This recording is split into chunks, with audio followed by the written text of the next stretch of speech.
All right. Good morning, everybody. Nice to see you here today. I am unfortunately once again absolutely dying of my sleep schedule. Went to bed at like 4 a.m. Decided that I wanted to try and build a hammock today. I'm like looking outside right now, admiring my badly made hammock. I think I misunderstood some key principles, but it is literally hanging, and I was able to actually lie in it. But boy, do I have a lot to learn. I don't know if it's going to last. I don't know if it's going to stay. But I love the idea of it. Yes, I was outside at 4 a.m. making a hammock. Just don't ask what's going on in my life right now because I have no idea. I'm just trying to ride it out till I get to a point where I can sleep like a normal person. Hammock mount. Oh my gosh. Wouldn't that be wonderful? Tinsumi had an interesting question over on YouTube. Tinsumi wanted to know, is SWTOR good for YouTube channels to grow? So unfortunately, Star Wars The Old Republic is not necessarily like an amazing avenue to go into for content creation for success. You know, like if you're looking to be like the next big YouTuber or whatever you want to say. Some of my videos, some of them only get like 2,000 views, which is considered very low. Others get like 30,000. Some of the more popular ones are like 200,000. But in terms of like YouTube success, that's really, really on the low side of things, actually. Like, I'm very happy with it, and I'm happy with it in addition to all the other resources that I make. But I guess it really depends what you define as success. Like, for me, though, however, if you like making stuff, and you make good stuff and you make sure to share it and it's things that people need and or want, it will always be a success in my mind. If you make something, it doesn't necessarily matter the specific numbers. So like I've told you guys before, I can see all the metrics of the stuff I make, but my big motivation is when people swing by and say, yay, I was able to find this specific guide useful and figure out my problem, or yay, I'm able to learn something or try something new out and stuff like that. Boz, oh my goodness, Boz says happy Friday. They say Fridays are the windows to the weekend, much like your window to dev leaks for the Old Republic number 17. Stop holding out on us. All right, I'll tell you all about Star Wars The Old Republic number 17. So today we're going to be taking a look at the news and then a very interesting set of 2 posts from the developers. I'm still kind of, I've read them once. I'm still kind of trying to glean exactly what we're trying to get out of them.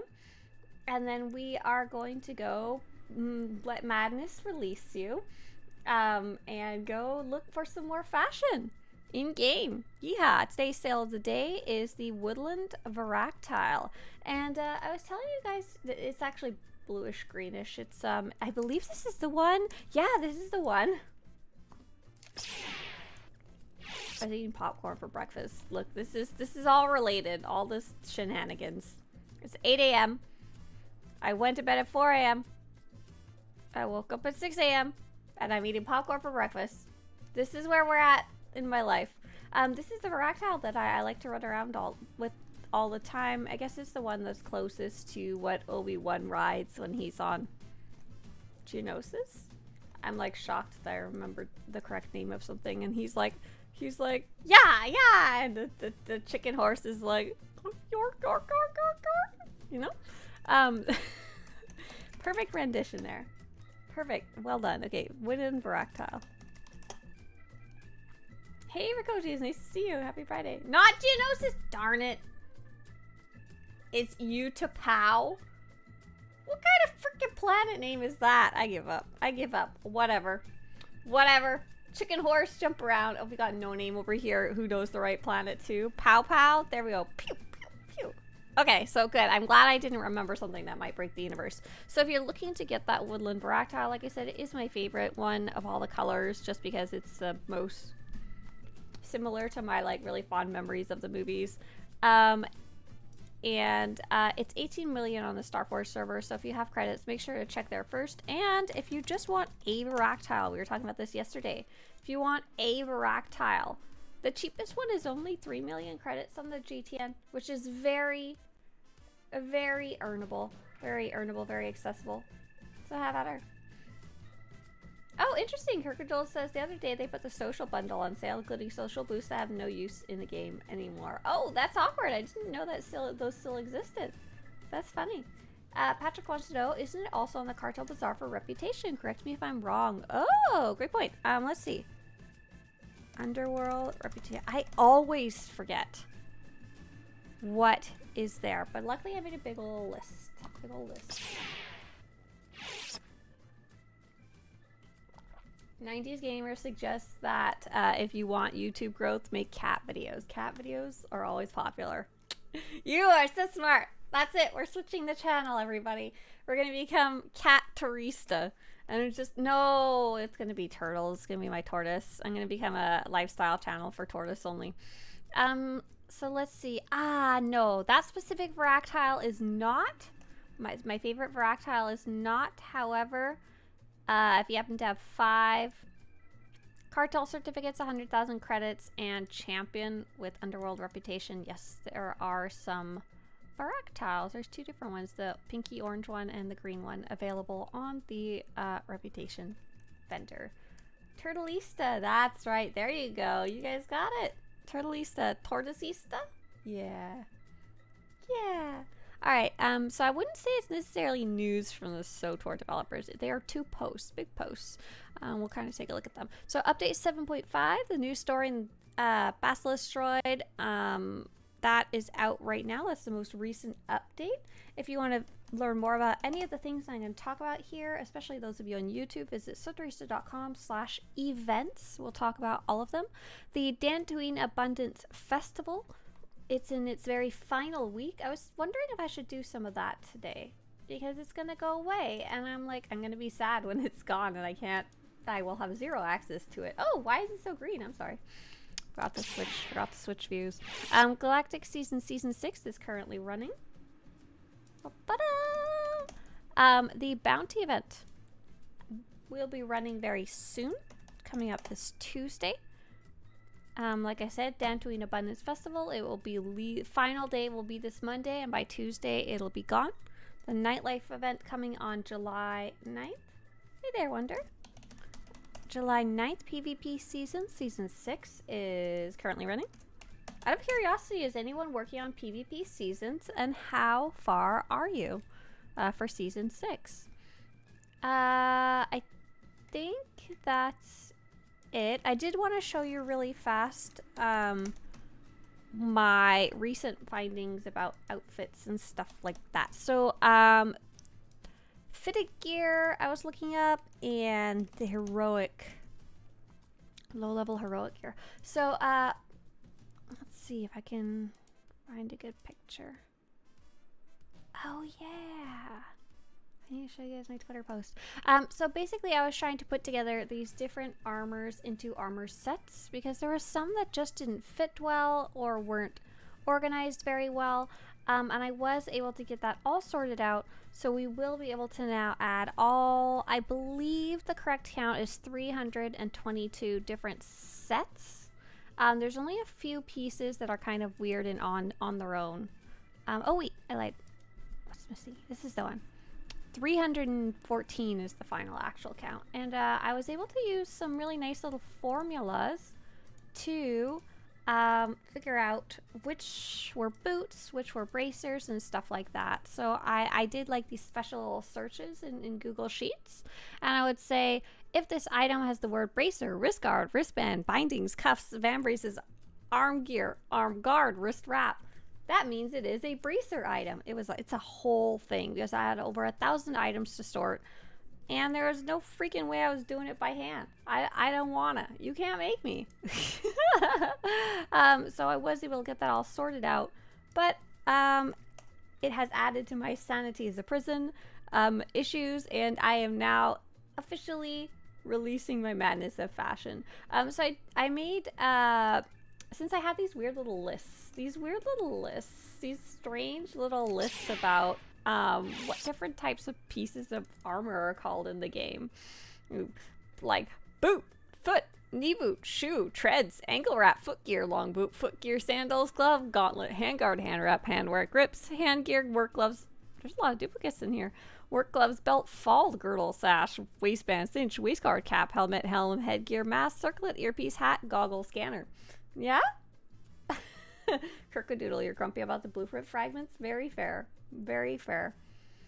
90 says, I like the Cobero Stronghold, but there are some rooms I cannot unlock through credits. What do? I do have a whole guide about that if you wanna go check it out.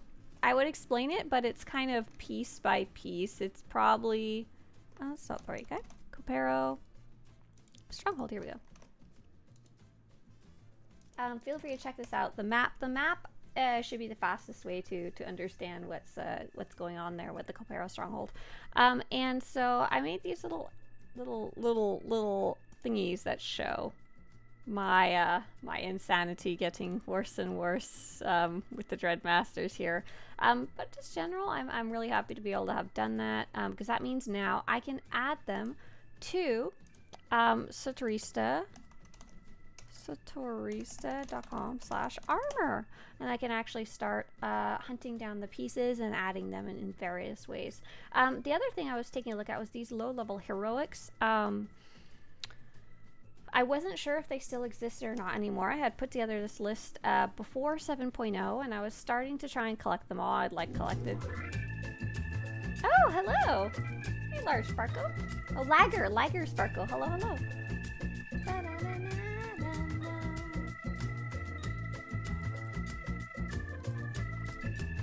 Patrick says those items that look really cool. It's truly a beautiful design. Yeah, there really is some really nice ones, kind of hidden in all this giant. Oh, you're talking about the, yeah, you said you made, oh, you're talking about the big colorful image I had earlier. Gotcha. Thank you so much. It's chaotic, but pretty, yes. And so I actually had collected this entire set, and these armor pieces are really weird. They're only available on specific classes between specific levels. So there's some that are only available between like level 33 and 36. So 33, 34, 35, 36. So 4 levels. And on a specific class. In this case, it's now specific discipline. Luckily, most of these now have other ways to get them. It's just weird and funny that like this concept even exists at all, you know, that there are some armors that are so incredibly narrow in scope in being able to get them. Oh, is Dawn Trail almost out for Final Fantasy? Nice. Have fun for those of you who are going to be playing that. So I now have those also added to my vendor.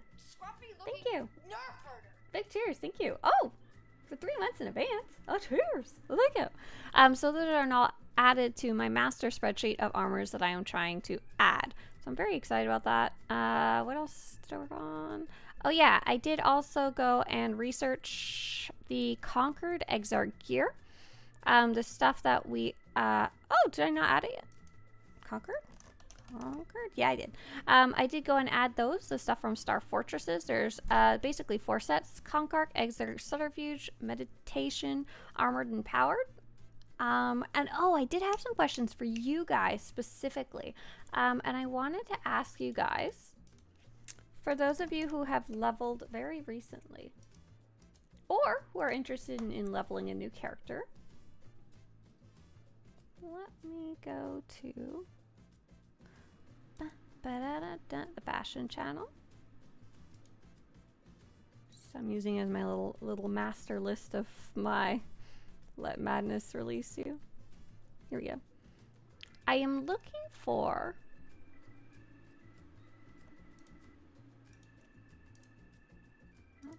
here we go. There's this specific page on Tor Fashion that was called Mission Rewards, and then the subcategory was Class Missions. I do specifically remember getting like this armor set while I was leveling. Oh, can't click that, sorry. And I do specifically remember also getting these little white vest as a trooper. Maybe it's in one of the other links.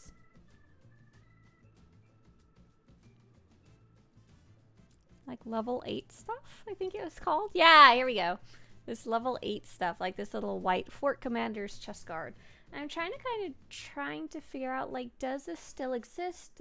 Did this get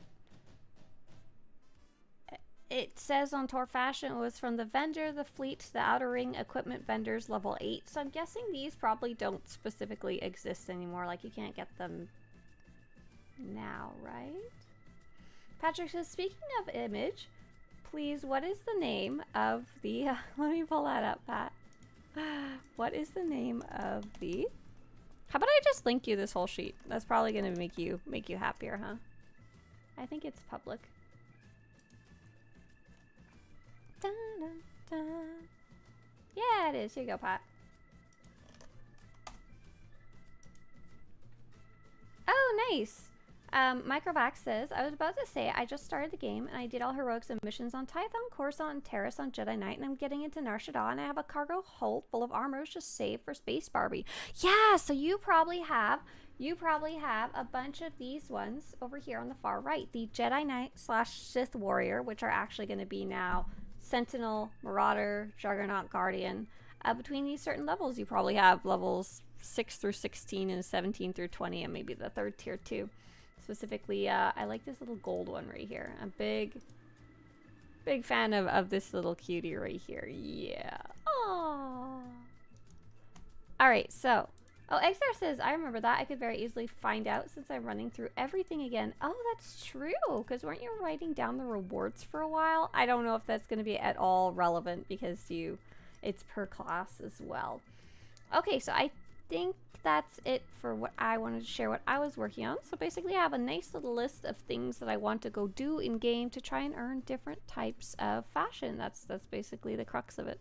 All right, so we're gonna now jump into that interesting developer post, and we're gonna kind of try and dissect it a bit, not a ton, because like I said, I have actually already read it and I wasn't entirely sure what to make of it, what we were supposed to get out of it, how we're supposed to interpret it as players, which can be useful to try and guess what the intentions were of the post. So before I do, let me make a little padding. Left 20. Can I spell? Nope. Left 10 pixels. There you go. Now you guys can see it very easily. Okay, get your reading glasses on. So this was posted by Keith Canick, the lead producer of the game, 22 hours ago. And this is, I believe the context is that in the most recent story update, I think players were pretty happy with the length of things, which was a complaint in the past. However, there was what felt like main story cutscenes that were unvoiced or only partially voiced. Like your main character didn't speak and it had the little black bars. And this was kind of surprising because we'd always been kind of working under the assumption that, okay, they're going to add these types of cutscenes, but it's mostly going to be for side stuff. In this story update, we were surprised to see that it was parts of the main story were like that, although not the most coolest cutscenes, if that makes sense. And they would kind of swap back and forth between having these black bar cutscenes and these regular cutscenes. So this is, I believe, in response to that, which is kind of weird. I kind of wish it had come before rather than after, because it was such a surprise and kind of like a what when we were playing. And I had a lot of the same experiences as you guys did. I did like, however, I will point out that I was a big fan of the black box KOTOR style cutscenes.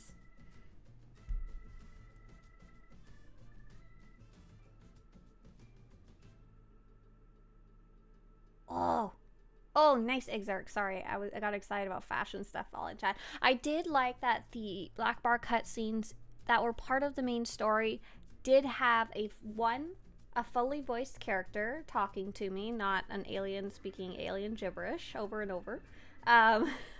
It is literally gibberish because they didn't like record one-to-one voice lines for it or anything like that. And then second, I did really like that the cutscene was not just your character's butt facing the NPC you're talking to. So I really didn't hate them as much as I did before. That made them a lot more like acceptable and still made me feel connected to the story in ways that they had not previously. So I didn't hate it, but I still wish this post had kind of come before rather than after. Okay.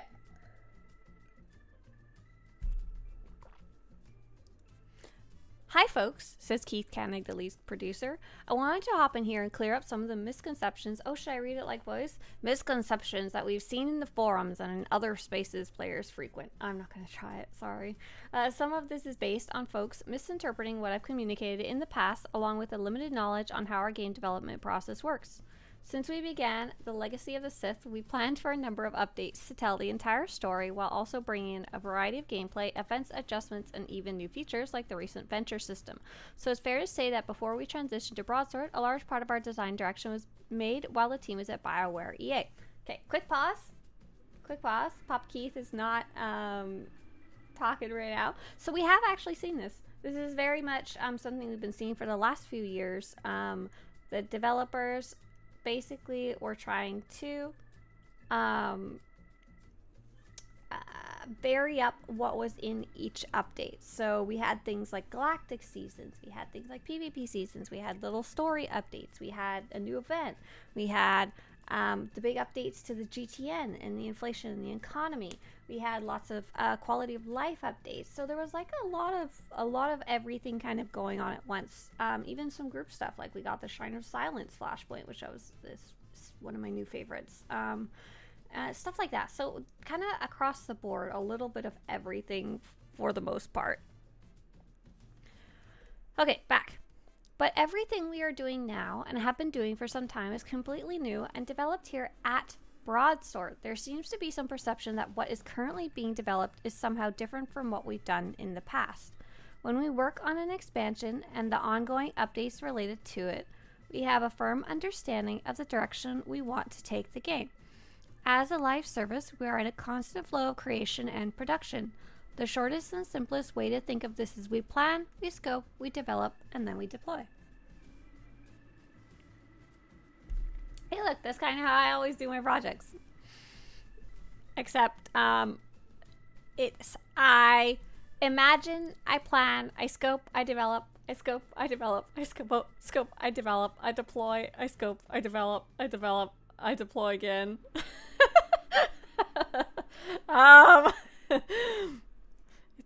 It's a method for sure. But when you're working with a team, you actually have to have things a little tighter. Okay. A more detailed way of understanding this flow is that we're always in pre-production, production, and retrospective all at the same time across multiple game updates. And this is something that's, because it is a live service, like this is my own words, it's not a game that are looking to launch, like, if that makes sense. Like, they're not looking to launch the expansion for Elden Ring, which just came out today, which will need some maintenance over time, but it's not, once it's launched, it's launched. It's out, it's there, people can enjoy it. You're not looking to make the next update every 5 minutes. A more detailed way of understanding the flow is that we're always in pre-production, production, and retrospective all at the same time across multiple game updates. We have outlines for future content and then bring relevant plans for the next update into sharp focus, detailing out what is needed and what is involved with said content. And of course, player feedback is another important factor that plays a part in SWTOR's development and allows us opportunities to reassess plans or make adjustments.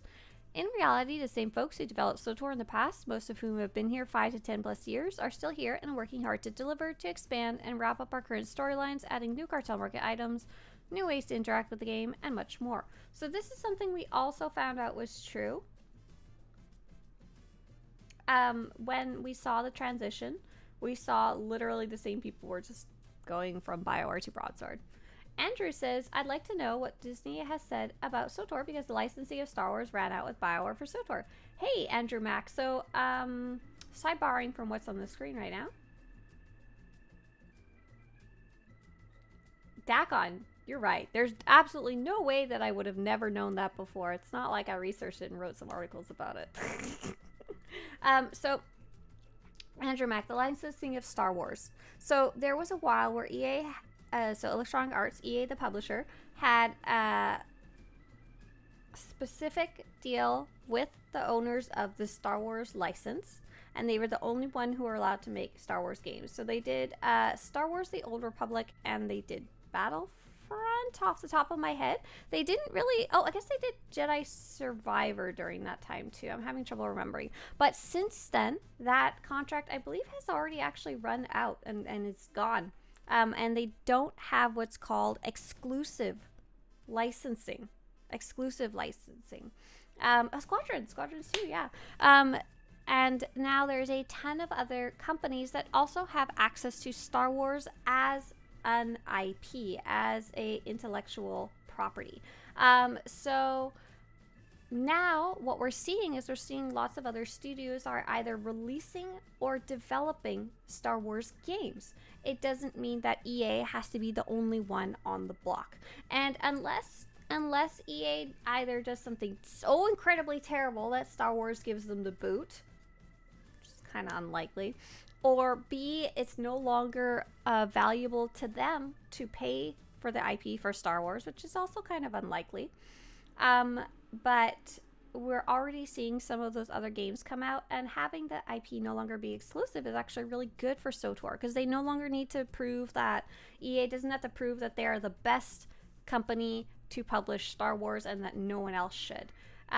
It's generally very, very good for everyone involved. So we're seeing Star Wars Hunters. I think it just came out.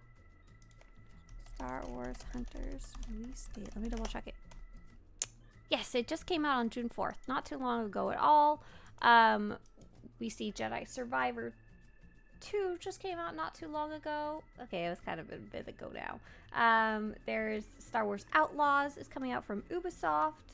I know there's a bunch of other ones. I just can't remember exactly off the top of my head. But yeah, so basically in general, it's a good thing. It's not really, I can't imagine it'll be an issue going forward in the future. Like, it will be more on EA to decide whether they want to renew or not. It seems that Disney has been fairly lenient with the Star Wars IP license and handing it out to video game companies, or established companies rather. Okay, back it up. Let's go back to our big old post. I also understand that there's been feedback about the story content in the last couple of updates, and I want to give the floor to Ashley so she can address said feedback, and then it goes to a new post. So I guess what I'm trying to understand is, like, who or what is Keith replying to? What sentiment is Keith replying to that we didn't already know? So there are multiple different types of people who play, Jess over on YouTube says SWTOR 2 Pog. I mean, sure, why not? Where can I see this post on the forums? Yeah, let me link this for you for sure, absolutely. I always just Google SWTOR Dev Tracker. SWTOR Dev Tracker. I always Google SWTOR Dev Tracker, and that's how I find this stuff. That's how to get to the tracker that shows you all the developer posts and the newest posts from them. So yeah, they have a whole new contract altogether. There's multiple different types of people who play Star Wars: The Old Republic. And this is important to know of any game or franchise or any fandom or whatever you want to say. Anything that has people that follow something in an almost religious manner. There's kind of power users, and there's just the normal player base as well. And then there's also, lastly, like these people that will hop in and enjoy something in a fandom for like a day or two and hop out, and they do that maybe once every couple of months. All of these are acceptable ways to enjoy something that you love. Exar says, shout out to those players who enjoy SWTOR for the spreadsheets. That would be a power user. By the way, for everyone saying EA was never the best company to publish Star Wars games, listen, we got Knights of the Old Republic out of that deal through BioWare. So I'm not going to make any complaints. I'm not going to make any complaints at all. There are going to be a large majority of the population who will never see this post, first off. And second, never ever post anything about the game. They're not going to post on Twitter. They're not here posting in Twitch chat. They're not watching live streams. They're not looking at the developer forums. They're not posting on developer forums. They're not putting posts on Reddit. They're not reading posts on Reddit. This is a large majority of the player base. So we have to kind of assume that this post is not really aimed at the average player. It's aimed more actually at I guess, players who post about the game and discuss the game online. Abelardo over on YouTube says, anyone up for a team up through vanilla stories? So if you want to go, if you're looking for a buddy, Abelardo, you should put what server you're on, and if you're looking to play a specific faction or story over on YouTube. So we have to assume that he's kind of responding to the kind of people who are making posts, who are quote unquote misinterpreting what he's communicated in the past. So Twist the Raven says, I think Keith was solely responding to players that continue to say Broadsword hasn't done anything and the game is in maintenance mode.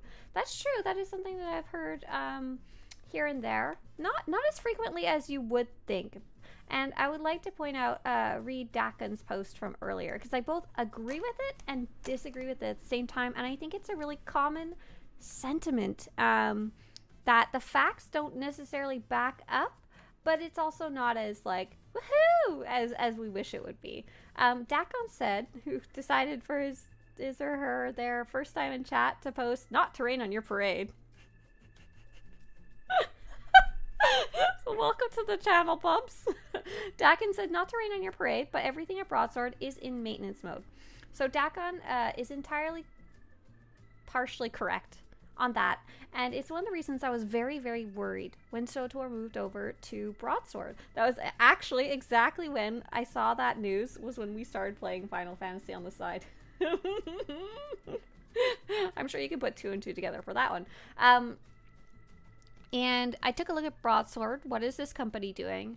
They have 2 games, and they're essentially games that nobody's playing anymore. They still have them up, so they must still be profitable in some way. But they're not really being actively super developed.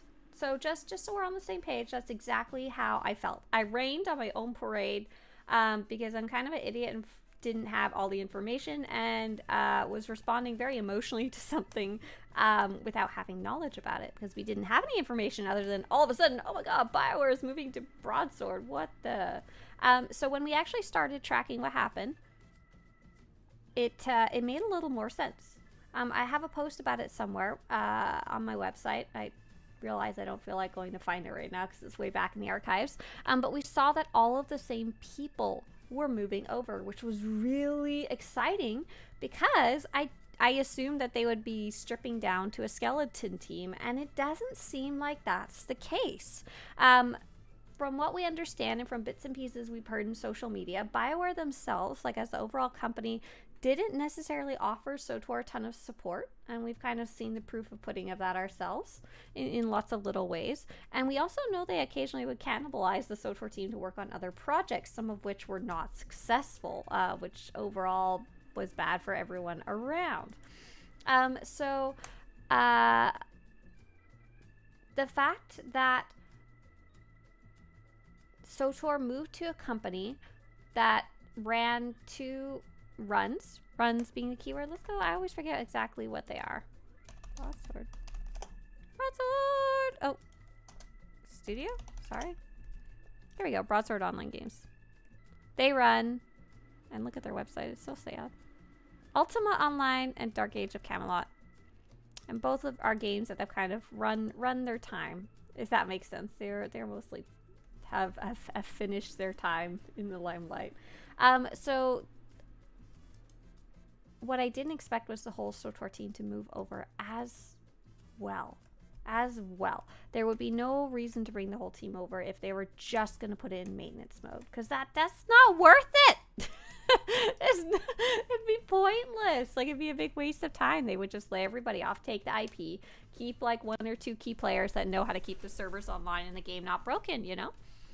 So we also had a really awesome post by a former SWTOR developer who had left fairly recently. So, of course, they were able to share a bit more of their thoughts on things a little more freely. And they basically said, to Broadsword, SWTOR is like a gold mine because it's so incredibly profitable in comparison to their other games. You like my dress? Thanks. Is it hand-me-down? Mr. Swtorista said I look like a granny with my glasses, but he did like that I matched. Soft too. I like it. I put it on as a comfort dress today because I was so tired this morning. So he said that for a company like EA or a company like BioWare that wants to focus more on solo games and had a huge flop in terms of productivity and money in Anthem. Hey, Red 5.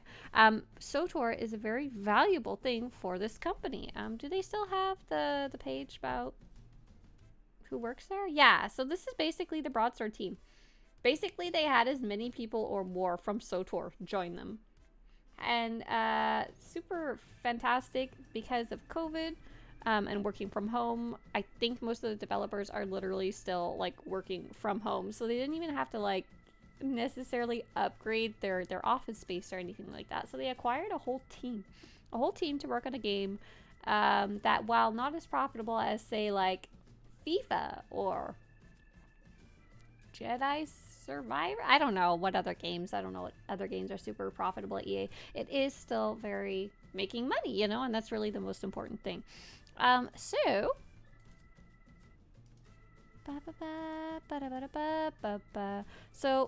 the second thing that we wanted to see after we saw that, and that was very, very positive to see, was how often and what would the updates look like compared to previously being at BioWare. When people come in and say, how is the game doing? I used to play at launch. I always like to say the game is not as popular as it used to be at launch. This is just a flat out fact.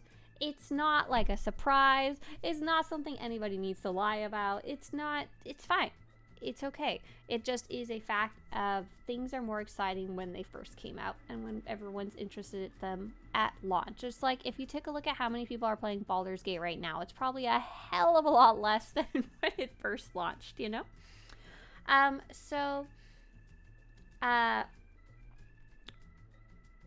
When it comes to updates as well, I think any MMORPG, it doesn't matter which one, the players will always say, I wish updates were more frequent when they were. Than they are. I wish they came more frequently and there was more stuff in each one, and I wish there was more bug fixes in each one, and I wish there was more of my favorite content in each one, and more story and more PvP and more everything.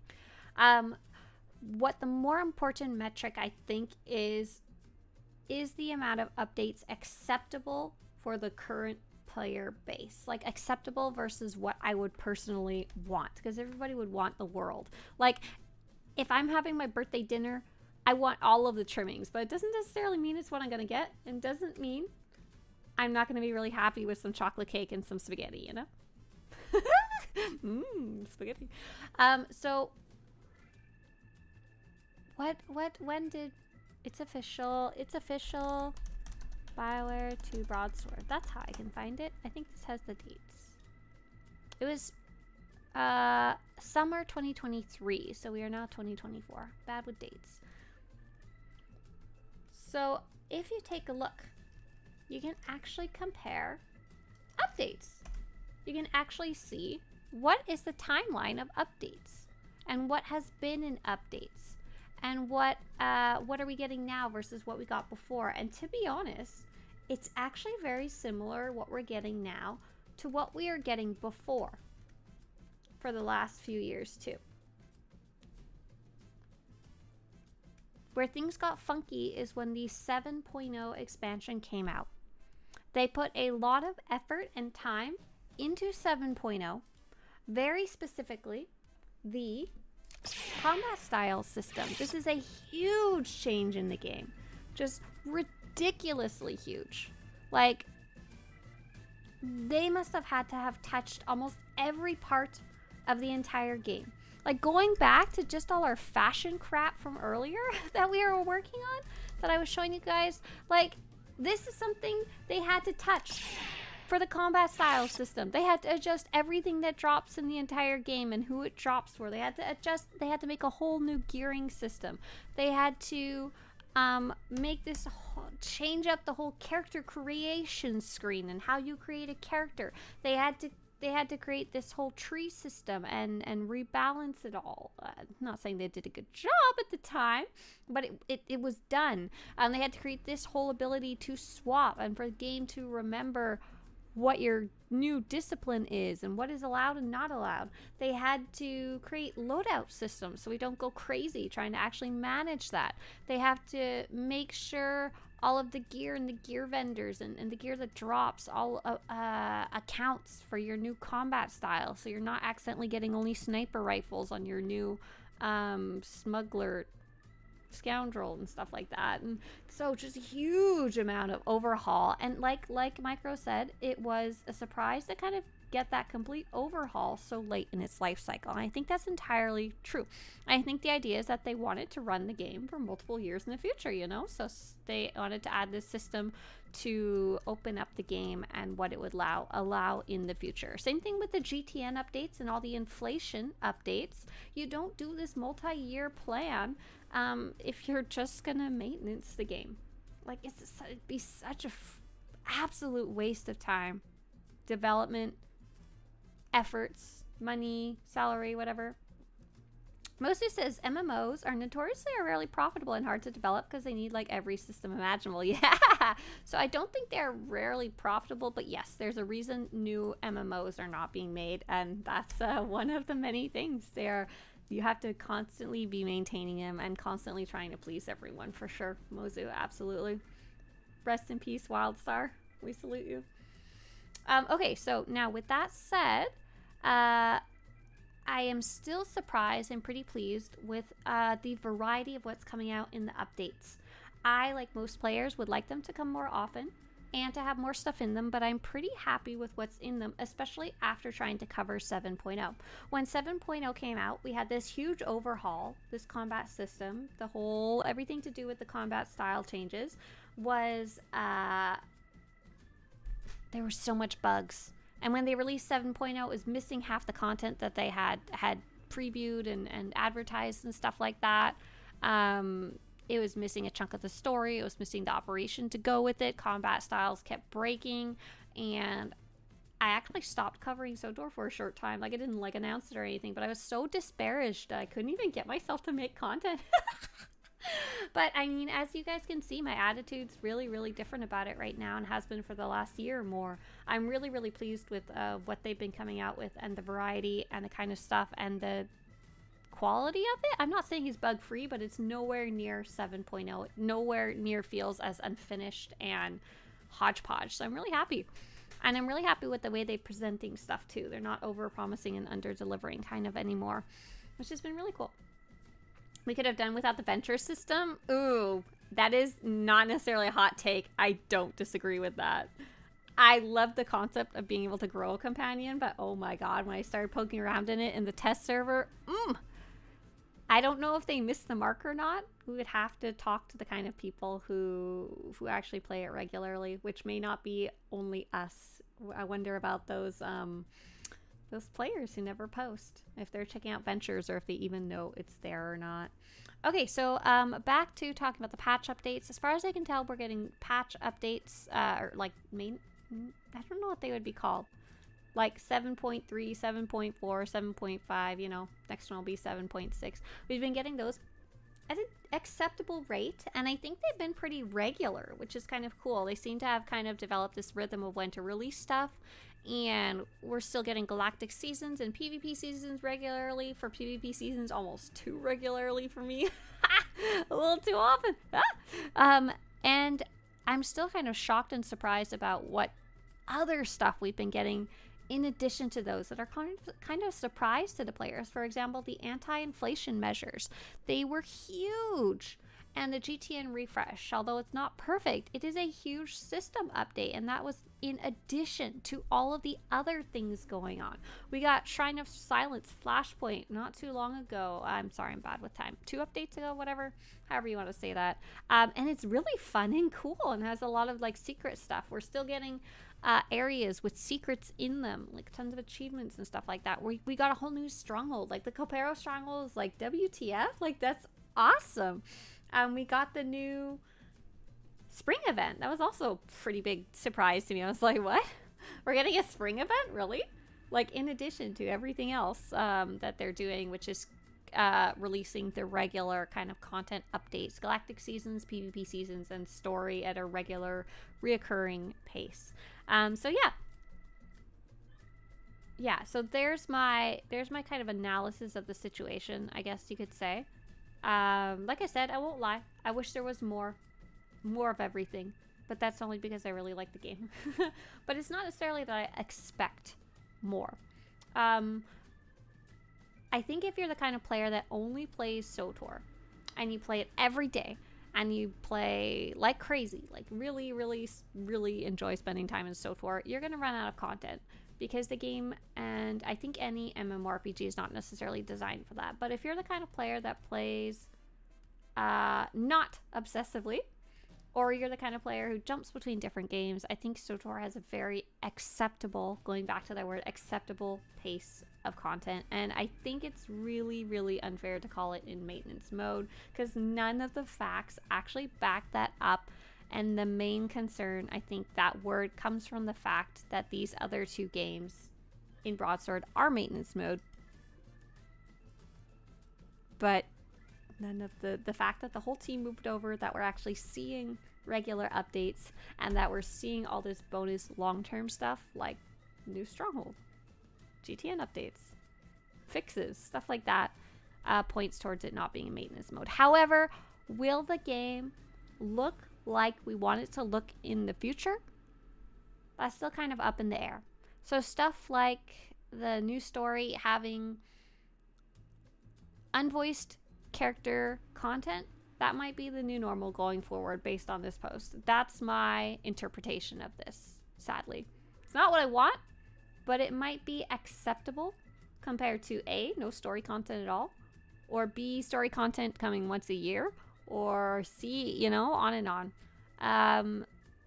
If any of you have like $300,000 you want to go donate to the SWTOR team per year, maybe we can get story content more frequently. One thing I did I don't think anyone's interested in that, and I think you could probably find a better use for your money, to be honest. You're fine with story once a year, Parrot? Oh my god, I'm not. That's so little, especially for how much I play. So here's a new post. It's a reply. It's a kind of follow-up, and this is from Ashley Roll. And Ashley Roll, they are the, what if we donate credits? Your credits are useless here. Prum says, wait, so the whole post of this post was a defense against the maintenance mode rhetoric. People are going to say whatever they want to say. It's not like this forum post is going to change anything. Prum, I'm also under that opinion. So that's kind of when I started this conversation here, started reading this post. I started with, it's important to think about who this post is aimed at. And I'm not sure. I'm not sure, like, what the point of it was. Because the people saying it's in maintenance mode, they didn't just get that full rundown of facts, of figures and stuff like that. And they're not comparing the patches and how they came out. And they're not comparing it. They're not going through the list of staff members. They're not like, you know? Like, this post doesn't have that in it either. So I don't know how useful it is. I really don't. It may just be an expression of frustration too, which I think the developers are allowed to have, if not necessarily useful. But yeah, that's my guess. That doesn't necessarily mean it's true, Prum. I could be entirely off the mark here of who this is aimed at. So lastly, this post is very interesting to me, and this has what I think is more facts and factual based stuff. To reiterate what he said, and this is Ashley Roll, they are the I forget the exact term for their job title. Lead cutscene maker person, not the lead writer. Lead cutscene person maker. So I think they help decide both the direction of cutscenes as well as help with the production of the cutscenes. Official title, that's right, you got it. I think I have it. Oh, it might actually be. Oh my god, it's probably on this post right here. Oh, it is. I'm so dumb. So yeah, here's like the list of people. Like, this was really reassuring to me, because I had a factual list, and then I was like, oh, not nearly as dire as they thought it was when this was all first happening. Ashley Rule is the narrative director. Okay, that's not a useful title. Lead cutscene person thing. Title. Yes. So Ashley Rule posted, to reiterate what Keith said, the team working on SWTOR Broadsword is largely the same team that was at BioWare. Like, they can say that all they want. Like, it's not necessarily helpful for the wah player, because they don't have a list. They're just not going to believe it. They're just going to go.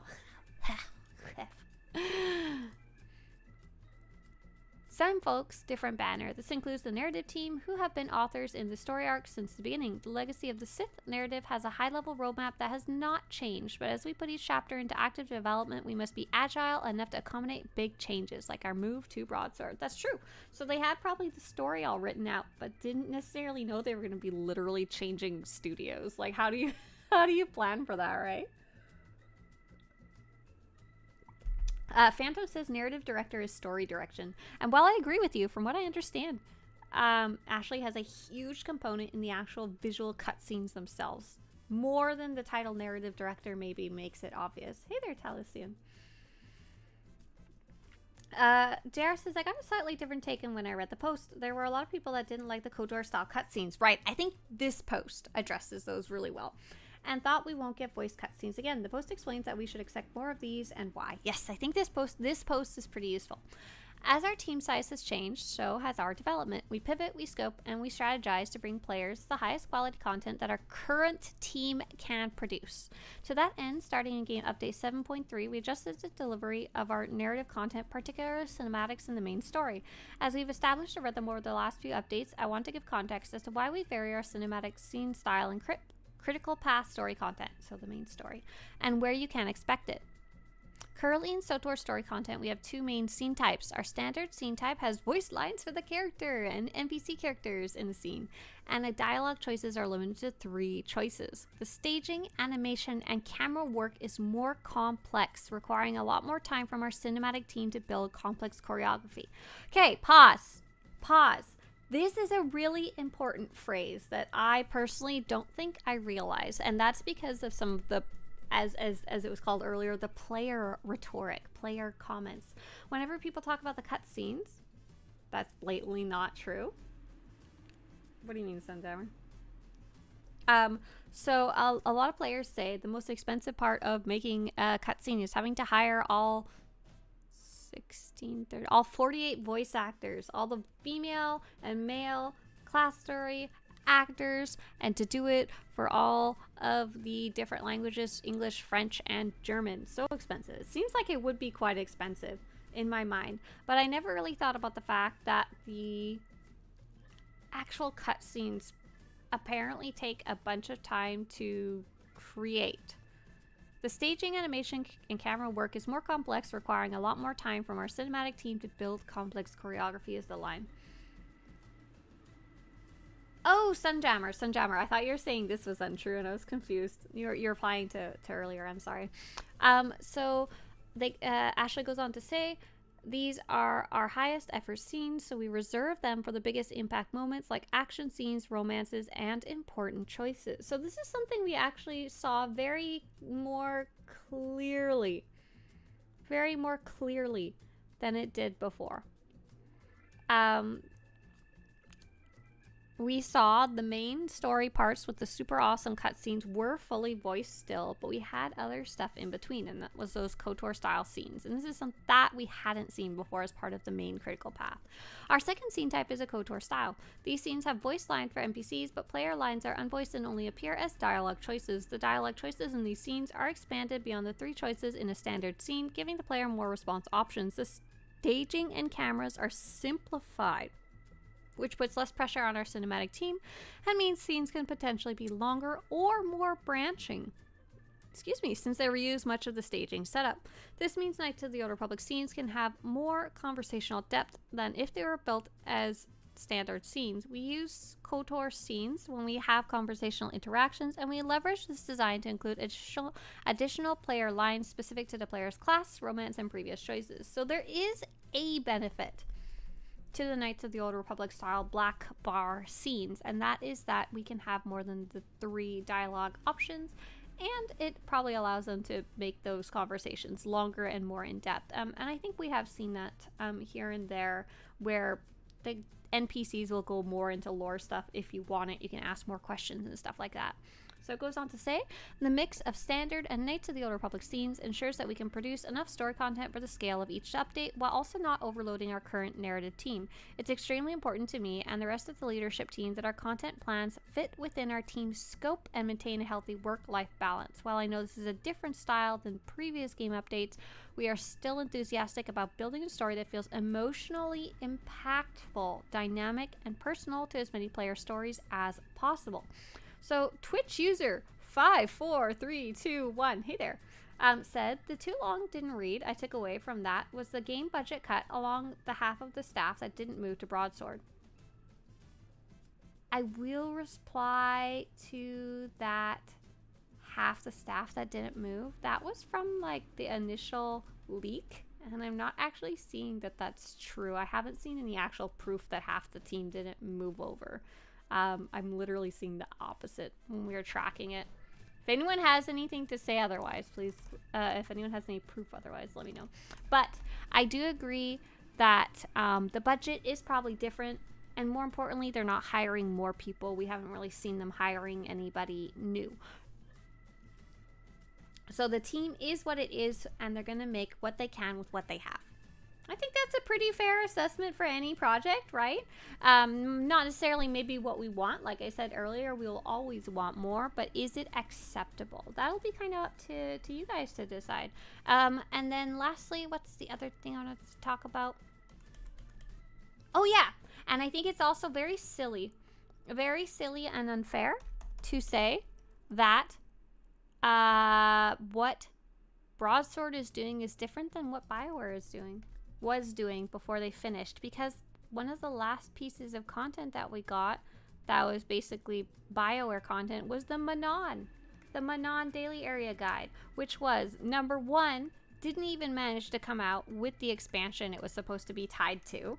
They delayed it till later. And second, it is those KOTOR style cutscenes, and all the characters are voiced by aliens, like with repeating lines and stuff like that. And those black bar cinematics were even worse than the ones that we see in the newer cutscenes in terms of like interestingness. So overall, it's been an improvement for those specific things. But no, it actually makes me genuinely kind of angry. I have literally never replayed it. This was also one of the things that kind of like dampened my interest in the game when 7.0 was still fresh, because I was like, oh my god, is this what we're doing going forward? I don't want to. I've literally never replayed it since. And there's other content after that I have totally replayed, because it was a little more emotionally impactful, which is the wording that they use. So yeah, there's the post. If you guys wanted to go reread it yourself, I'm gonna link it again for chat. Make sure to scroll up to the top. JP over on YouTube says, I'm generally happy with it. Would ever even be personally happy with a brand new class where all the story contents were just KOTOR style. And yeah, with the new combat styles, that's actually a potential option. I think they're trying to wrap up a lot of other stuff first before they kind of explore new stuff. But we never know. Might be. And if I have to pick between very, very short story updates, for example, only seeing Sahar's best cutscenes, or getting that plus these kind of side cinematics, I'm okay with that. I'm alright with that. I'm acceptable, especially because the newer ones were more nicely done. They're fully voiced, like Lane Vizsla fully voiced, and then like the cinematic cutscenes, they figured out how to do multiple camera angles, so I'm not just staring at my character's bum. Twitch user says, I read they went from 86 to 40 something. So Twitch user, if you can find that, link it. Definitely would like some details, but if it's just a leak without any numbers or like true or names or facts or anything to back it up, it's not useful at all. It's basically clickbait.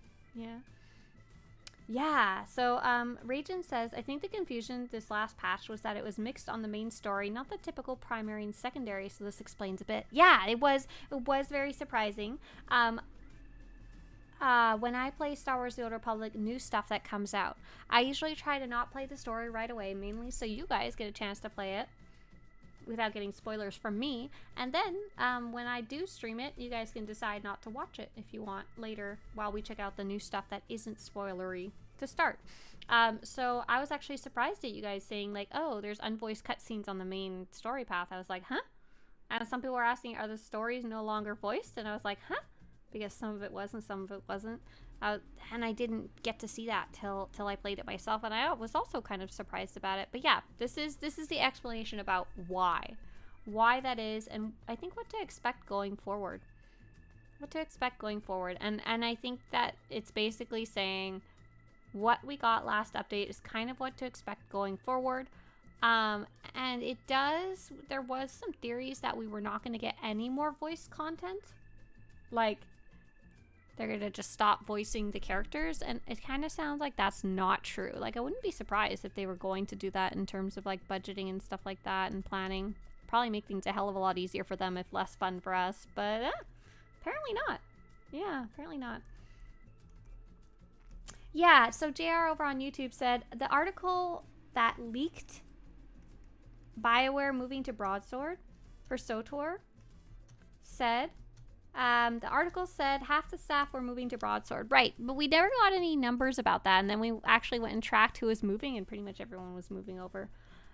Gilbara says, why can't they use AI to voice it? That's a great question, Gilbara. That's a whole nother discussion in its own, and I think we can jump into that, but I think I want to actually go play some content now. Yeah?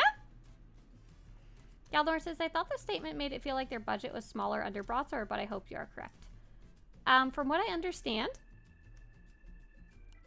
I feel like the budget hasn't changed. We just actually noticed how small the budget was a little more clearly. Like I said, Manon was very similar. It sucked. We've seen other voice actors strike. That's right. Hang on. So I'm gonna go jump into some content, and we can definitely talk about AI voicing. I would love to talk about that. What do I want to go do? Oh yeah, I'm collecting armor. I'm gonna go drive myself even more crazy by running a trader room in the chest. Thank you for bearing with as we went through that content, because I really wanted to kind of read it and talk about it and think about it a bit. 4 huts in a bikini. Indeed. Indeed. Give me music. There it is.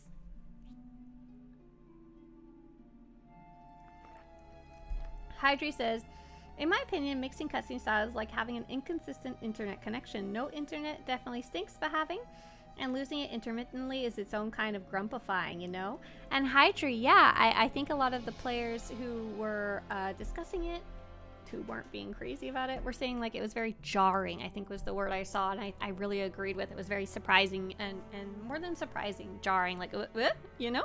Like, I didn't hate it, but it was not what I was expecting, and maybe this is the first time they've done it with the main story. Maybe they'll figure out a better flow to it coming up. I think one thing that might really help is if they literally adjust the layout. Oh my god, popcorn! Yeah. Parrot, let's link you the Copero guide before we load in here. Let's get that for you too. Copero Stronghold. And this will explain to you how the rest of the Copero Stronghold is unlocked. If you want a quick summary, just look at the map on that page. Okay, 4 huts in a bikini. I'm gonna eat more popcorn and then we're gonna talk about AI. This popcorn is really good. Doesn't have a lot on it. It's the one with the little, oh no, the little Buddha face on it, I think. Does anyone know what popcorn I'm talking about? Mr. Swtorista really likes it. My breakfast.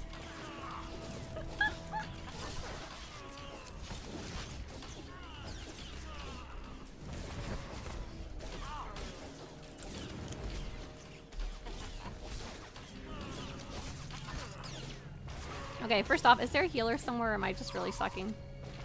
Oh, there is. There is a healer back here. Hello. I might die.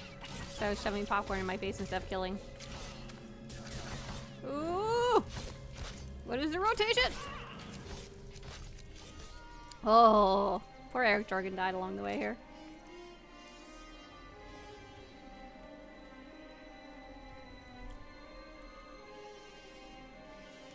Okay, so great question. Why don't they just use AI to voice the characters? It's not a bad question in any way. It's a pretty reasonable surface level question. Like, we've seen all these cool things that AI can do. We can make Google Voice read things out loud. Like, if I go to Google Drive and I like make a new document,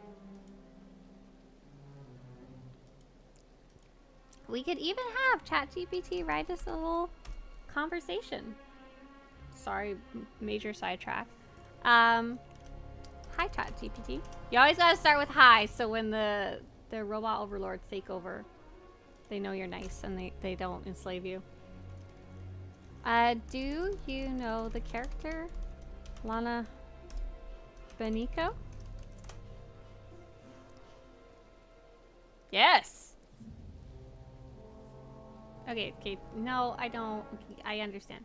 Chat GPT, can you write me a short conversation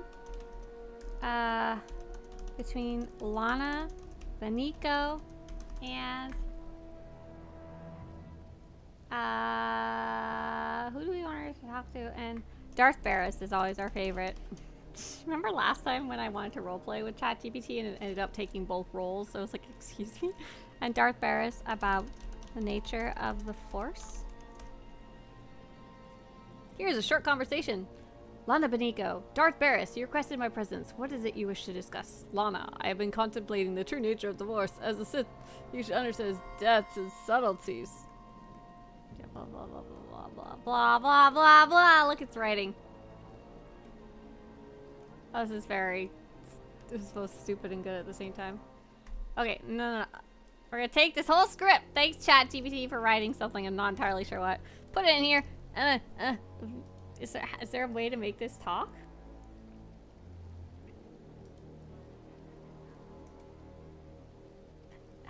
I know there's a button to dictate. Is there a way to read it back to me? I'm sure there is. Tools.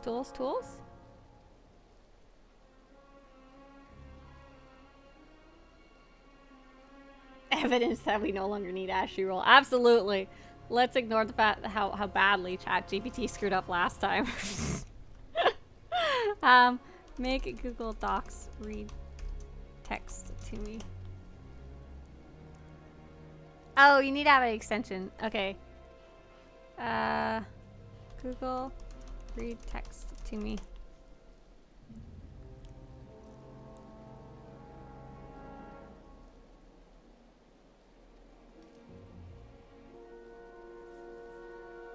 Alt Shift S. Oh, this is on a Chromebook, I see.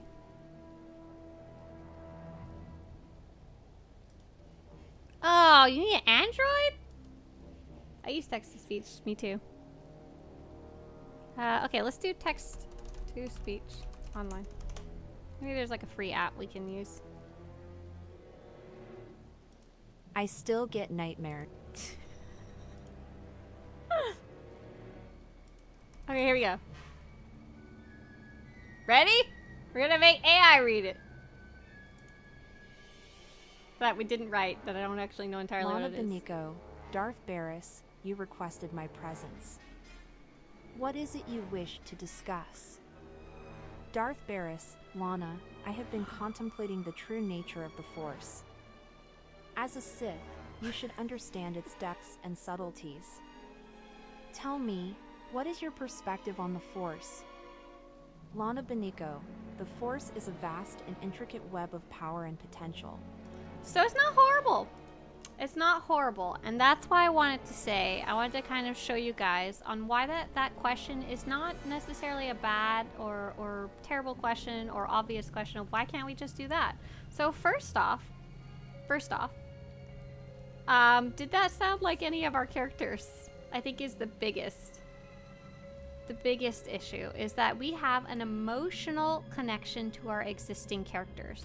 So I think that would probably be, of all things, the biggest problem is that it's no longer Jennifer Hale. It's no longer, I don't remember what all the other voice actors' names. I know some of them are super famous too. Name some of your favorite voice actors in SWTOR. I like Jennifer Hale really a lot. So that was a quick free version, and there's definitely better ones that don't read it quite as stiffly. And that kind of thing is only going to get better and better over time, and it's pretty acceptable even as it is right now. For that specific thing that we just read, I would say I would not want to play a video game with it reading like that. I'd be like, oh my god. I need some emoting in my voice. It is very good and very useful for simply presenting text in a very easy listenable format. Every once in a while, I'll get comments on my YouTube videos saying, is this an AI voice? And I'm like, no, it's me. But it's because I'm reading in a very specific and clear way. So I'm reading like, welcome to the Academy. I want to present to you some information. And I speak that way so it's easy to understand, while sometimes sacrificing personality like I have right here. My vocal fry, my trailing off, my geeky little squeaky sounds when I get excited, you know? The Force will be with you, always. Darth Mar, obviously the only one truly worthy of the title Darth Eyeliner is Dr. Andy, and only a callow fool would argue otherwise. Rivix, pass me another baguette. That's the ultimate voice reader. Can you imagine if that was the game? That'd be terrible. And that's where some of the misconception comes from. More and more of these voice readers don't sound like that. Thank you, Andy. They sound good. They sound decent. And someone mentioned earlier that the newer versions of, I think, ChatGPT 4, it's just getting better and better. Getting better and better at mimicking what feels human made.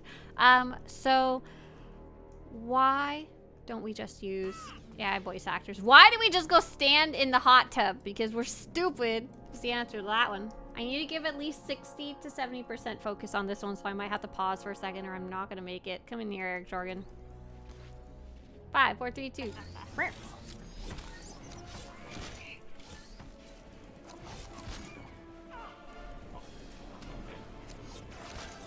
First off, it won't sound like our characters that we've grown an emotional attachment to. It won't sound like Jennifer Hale, it won't sound like Troy Baker. There was already some kind of upsettedness because they had to change the voice actor for the Imperial agent, I believe because he's using Game of Thrones right now? Is that correct?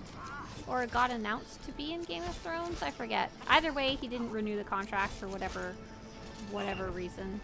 Or BioWare didn't renew his contract.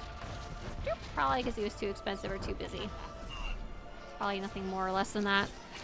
And so players would riot. If they'd made the game from the beginning with AI voice, it might have been kind of more palatable for players, but there's no way they could do it now at this point down the line.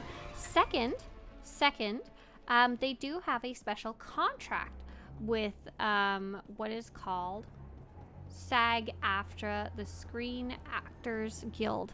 And this is, I guess not a contract, maybe an agreement? And the idea of having a union and working with a union in any field is that if you want to hire union workers, people who are in the union, you have to follow the union's rules for everyone who works in those positions. So, for example, if you want to have Jennifer Hale, you have to follow the union rules when hiring any voice actors for your studio, your project. So you can't just say, yeah, of course we'll treat Jennifer Hale really good, but you know, all those other random voice actors, they will still get the same level of like pay and royalties and concern or whatever it is, levels of protection as Jennifer Hale. So one of the things especially that voice actors went on strike for was the conversations surrounding AI. I don't think it was so much AI voice acting, but more importantly it was about like movies and stuff like that. That's where the focus was for the most recent strike. And basically, if SWTOR wanted to start using AI voice acting, they would no longer be able to hire any of the current voice actors, because the current voice actors are all in the Screen Actors Guild, who has declared very strongly that they do not like and do not want to support companies using AI, both mainly for the protection of their union members and their jobs and their livelihood and everything like that. Yeah, CGI was the really big conversation, but it applies all the same to this, I think. The use of an actor without using an actor, you know?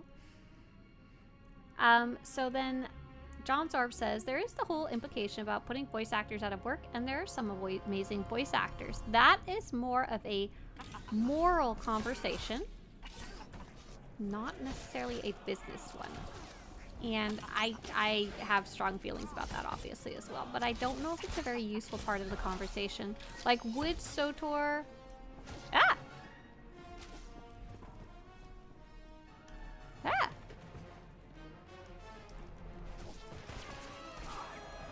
Oh, I forgot to use the grapple hook, because I was only giving 20% of attention.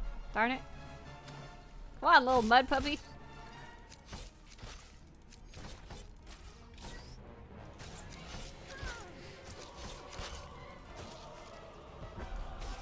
Currently in the United States, companies are more expected to do things that are financially good, but also legal. Financially good, but legal, compared to making moral decisions. And Broadsword, BioWare, all of them are owned by EA. They're not like small mom and pop shops. So let's do keep that in mind. Ah! As I die. So I'm kind of leaving out the moral discussions because I don't know how much individual choice every individual studio or person who works at the company actually gets. Now, so we've run into multiple different problems so far. One, if you use voice actors AI for the main characters, players would riot because we no longer have that emotional attachment to our characters that we've had for multiple years in the entire story. Second, if they wanted to do voice AI for new characters or for side characters, which is like also not a dumb question either. Why don't we just use, if we wanted to save some money, why don't they just use AI for side characters? And like the Twi'lek that goes, Puli Ra Wa Wanawanki, why don't we just use AI voice for that? Like that lady who was talking earlier with the AI voice, she's got to be better than that, right? And it would be, I think. I think that would be an acceptable alternative. I was jokingly saying, I'll freaking voice the next character if it means I don't have to hear her tease. Duolingo lesson shining through, yes. But that second factor is that because the current main character voice actors are all in a union, they cannot hire non-union for their project, specifically for voice acting. That doesn't apply for a lot of other roles because there isn't really, as far as I know, like a video game developer union or anything like that, sadly. That's not necessarily a good thing. So you can't go half and half. You can't hire like Jennifer Hale and also have AI. Just flat stop. And that's the same reason or like just a random player, you can't just pull someone off the street to voice act. They would have to be someone in SAG-AFTRA who's paying SAG-AFTRA the Screen Actors Guild dues and voting and stuff like that, whatever. They have to be a part of SAG-AFTRA. So I am not. I could not voice a character that I know of. Just let some writers do the voices. Yeah, and that's like totally how they used to do things back in the day. But then you don't get talent. High quality talent, because all high quality talent is going to be in the union for the most part, because that's just how it is. That's the power of unions, and once they grow big enough and attract enough big names, then you're either in it or you're not really working, you know. They would have to pay scale. Yes, that is the correct word, Kirkadoodle. They'd have to pay scale. Then you don't get talent, or at least not the well-known names is probably the more correct term, because I'm sure there's plenty of people who are talented but aren't in a union, but like nobody knows them, so nobody cares, you know. You don't get Jennifer Hale, you don't get Troy Baker. All right, so that's the first two concerns, and then you got the third concern of morals, which I do believe that the individual BioWare employees or SWTOR employees do seem to have. They do seem to have strong feelings. Oh, there was a great comment earlier about residuals that I don't really want to touch because I don't have enough knowledge about that myself. I don't even want to pretend to speculate on that. I'm sure you bring up a good point there.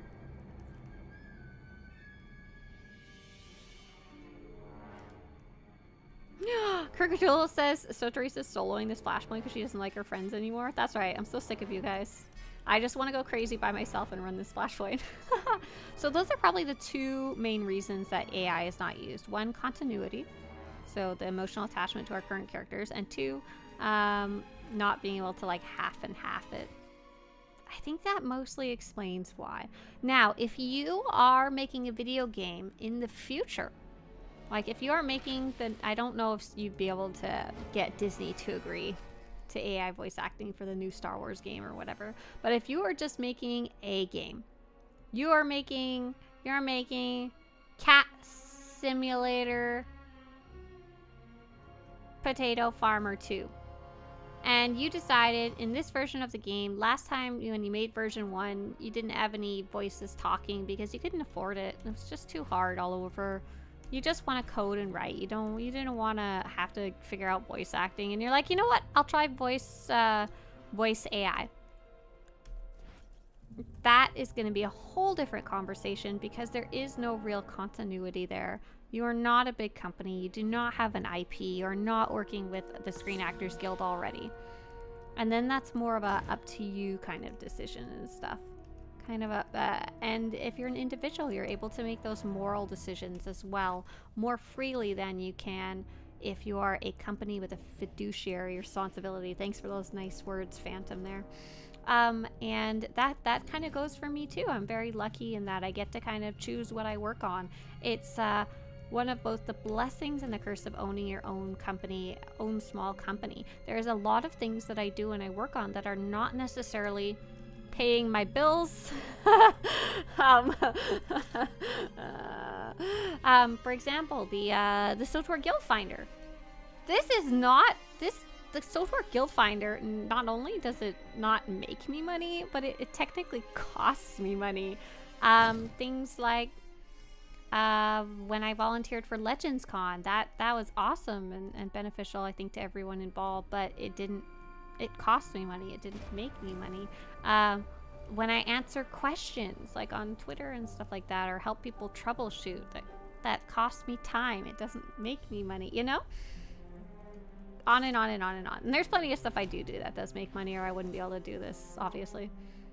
But because I have that ability to decide a little more freely, I can make those decisions about my time and how I want to use it morally rather than fiduciary. Right, Wonderboy Jake, wouldn't it be funny if I could charge for questions? Oh my god, I would be so rich. I would feel like a scumbag, but I would be rich. Catatopia 3, Revenge of the Litter Box. Oh yeah. Oh yeah, cash money, baby. Am I going the right way? I feel like I am, but I'm not sure. Ah! Yes, I am. Cool. Hey, Swtorista, why are you wearing pajamas right now? I'm not! I'm wearing a lovely dress. Actually, I'm wearing pajamas underneath. You just look comfy. You just look comfy. Just look comfy.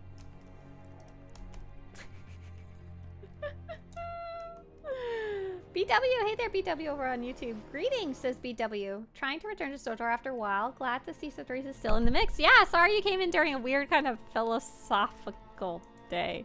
We had a big post from the developers, so I wanted to spend some time talking about it. Good. Welcome back to the game. Oh, you're starting on a new account. You can go free to play. Nice. Don't forget, you can jump on your old account and play that free to play too. A really good way to do that is if you don't have characters on every server, and there is a new server called Shea Vizsla.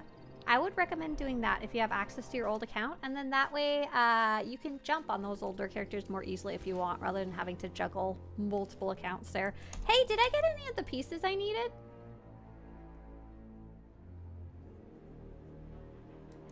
I think the answer is no.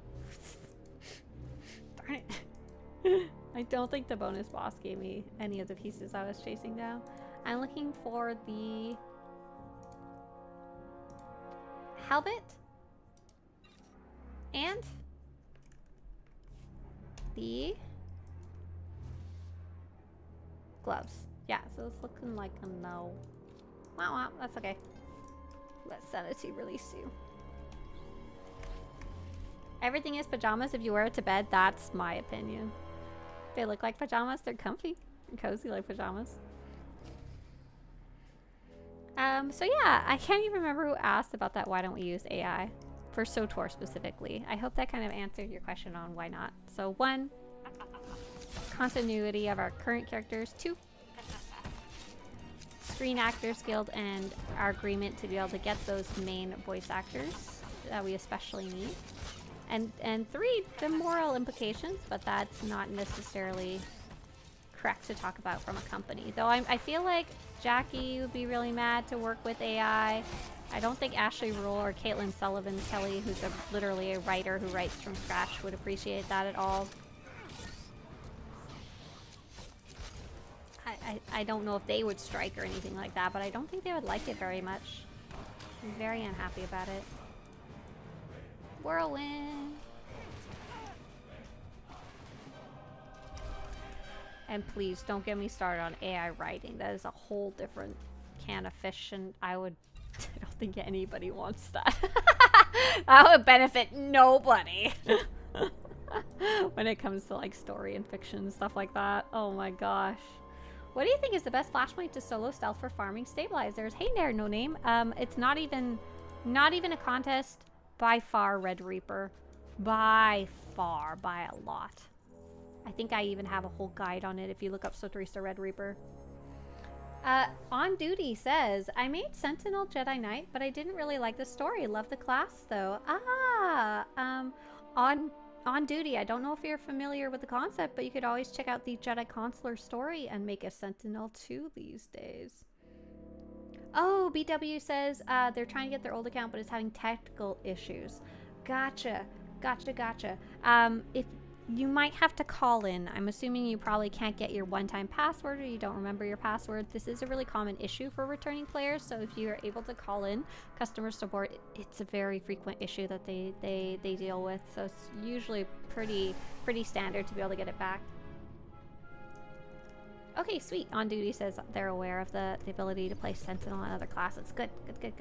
What's the armor that you're wearing? You guys have had a lot of questions about this, and I keep forgetting I'm even wearing it. So this is my gear. This is my actual armor with stats, not my like costume that I picked out, and I keep forgetting to hide it. So this is a combination of the chest piece is the... It's very hard to explain what it is. It doesn't have a specific name. Swtorista.com/armor. And it's this. I call it item rating 342 and 344 gear. It can be any quality. It can be the Rakata. It can be Supreme Decurion. It can be solo conquest stuff. It's just in that item rating 342 and 344. And it's this blue stuff. And then second is white scaling. The scaling armor is really cool. It's part of the Gree event, which is not running right now, but it runs decently frequently. And I really love this set because it glows, and I need to set up a legacy bound set, so I picked that one up because I like the way it looked, even though I'm not supposed to see it 90% of the time because I usually use my outfitter instead. I vote another round of Sanity is a prison, let badness release you. I got a pair of pants for the set that I wanted, but not the pants that I wanted. Oh, blah, blah. It's going to be a while, isn't it? Hey, trader. A vogue of the chest. Mwah.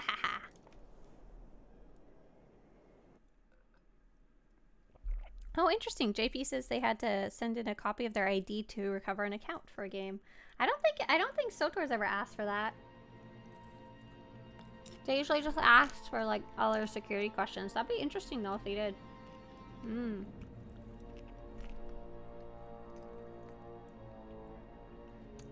Gloomy asked, you have sexy outfit collection in there? In where? Gloomy. If you mean on Swtorista.com/armor, yes, there is a revealing category. I don't want to hear any more of your interest in it than that. There you go. There's your information. Go do what you will with it. If you mean in my inventory. Wow, chicka, wow, wow. No. This is my trooper character. She's busy saving the world and stuff. All future voice acting needs to be done by the Dreadmasters. I had a like weird little thought the other day. I was wondering like, what if we had, instead of 48 voice actors, what if the game dropped down to just one really good female voice actor and one really good male actor? Maybe your character was in a tragic accident and had to have their larynx replaced, you know? And then they would only use those going forward. So we'd get it voiced, fully voiced, but it might not necessarily be your character's voice. Would that be an acceptable alternative to the black box cutscenes? Like, I don't know if you would like it or not, but would it be okay? But after reading that post, apparently that's not like even potentially the main issue or the main cost factor, which was very interesting to read. My name is Hawk, says hello, Swtorista. I love your YouTube videos. You're the one reason I keep getting back into this game. Hey there, Hawk. Hey there, Hawk. Hawk says I forget about this game and then end up watching one of your videos on YouTube. Oh, I'm glad. I'm glad. Really nice thing about this game, you can jump in and jump out as you need to. Not really any detriment to doing so. Have you been playing any, checking out any other games in between? I wish they made more armors that had flashy lights. Oh my gosh. Patty, I totally agree. I have a section on that website, a category, I think it's in the style section, called glowing? Glowing? Yeah. 2 more purchases until I can buy 340 mods, says Nomia. Nomia, congratulations, you're almost there. That is such a long journey. You should be really proud. The 340 gear doesn't fall out of the ground, especially if you're not a player who's maybe done that type of grind before. So congratulations. Have fun unlocking that. It's really satisfying to be able to just plunk all those pieces into your armor and all of a sudden see all the numbers go up big. Hawk says, just single player games, but honestly it's the only one MMO that I play. Nice. Nice. We've been playing, what have I been playing right now? Baldur's Gate 3. We're doing an honor mode run together, me and Mr. Swtorista. I've been checking out Final Fantasy 14 on the side. Mr. Swtorista's been jumping between different solo games too. Any tips on what a good secondary combat style would be for a power tech? So a power tech can be a tank or a damage character, and it is a tech class. So your options are, I would maybe check out the Scoundrel or Operative. The Operative is actually what I'm playing right now because that will give you some opposites. I generally recommend that. Like, pick a combat style that's different than what you have now. And so Operative or Scoundrel would give you the ability to swap to have stealth if you want it, which is exactly what I'm doing right now, swapping to stealth for this flashpoint only.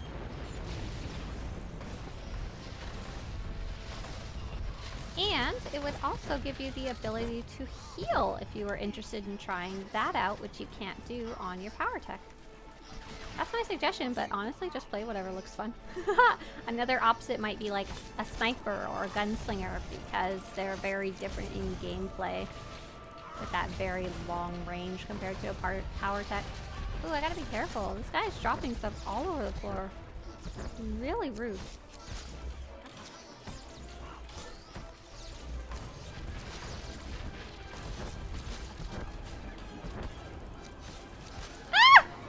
Oh, look at my health. Don't look at my health, actually. I lied. See. Oh, we don't need anything from this boss. We're getting so many decorations, so I do really like that about this flashpoint.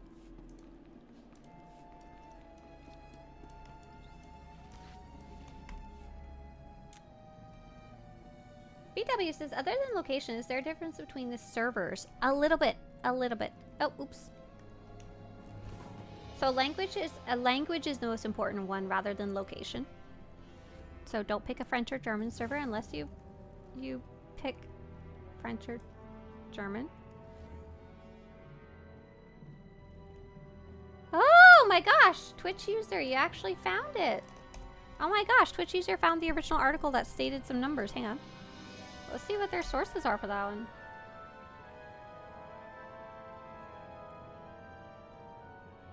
According to sources familiar with the matter, BroadSword and EA have signed a letter of intent. Oh, so this was before they announced it too. After publication of the story, EA addressed the news in the following statement. Currently, 70 to 80 people are part of the core development team. So this is an official... Wait, what?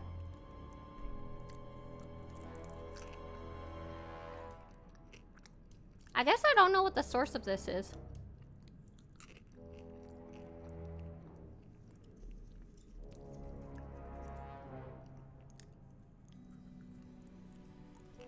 I guess this would be talking to somebody who works there? I don't know if 70 to 80 people actually were on the core development team before. I don't know if that's necessarily true. How much is this?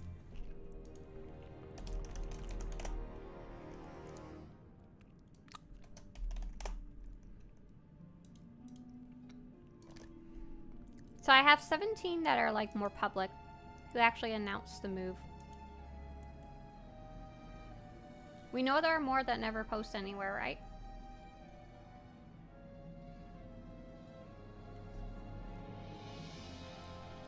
Honestly, I would be surprised if 70 to 80 were part of the core team and weren't like shared between other teams, you know? And as far as I know, this is also incorrect. Those remaining with EA would have an opportunity to look for roles elsewhere in the company, but may otherwise face layoffs. As far as we know, nobody was laid off. Your list doesn't include the actual devs that code and maintain the infrastructure. Right.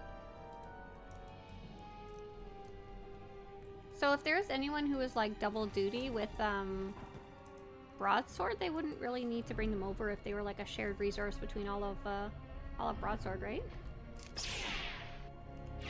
I think they brought Ted. I don't know how to say his last name. Ted Gigu? I don't even think he worked for SWTOR, and they brought him over too to help with infrastructure and stuff like that. Or like online whatever stuff. Hey there, Jessa. Nice to see you. Oh wow, Jessa says, at my son's school, they had a teaching circle, smudging, and feast to celebrate National Indigenous Peoples Day. That sounds like a nice day. Was that something that parents were invited to, or are you just you're just home from picking them up? I thought BioWare did lay off 50 people after that Broadsword move. Oh right, didn't they do a round of layoffs? You're right, I think, but I don't know if it had to do with SWTOR or not. If anyone wants to find a source on that one, that would be really useful. Really useful. I don't even want to go look for that right now. I'm sorry. I wanna kill some chiss.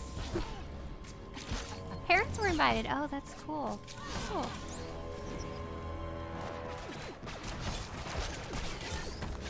Because there was a bunch of industry-wide layoffs, so that might have been not really much to do with SWTOR moving, you know? Might not have been people from the SWTOR team. Oh, get back here. Get him. Come on, Eric Jorgen, let's go. We got just the murder. Got to players drum. It sounds like it was a great day. Sounds like it was a really nice day.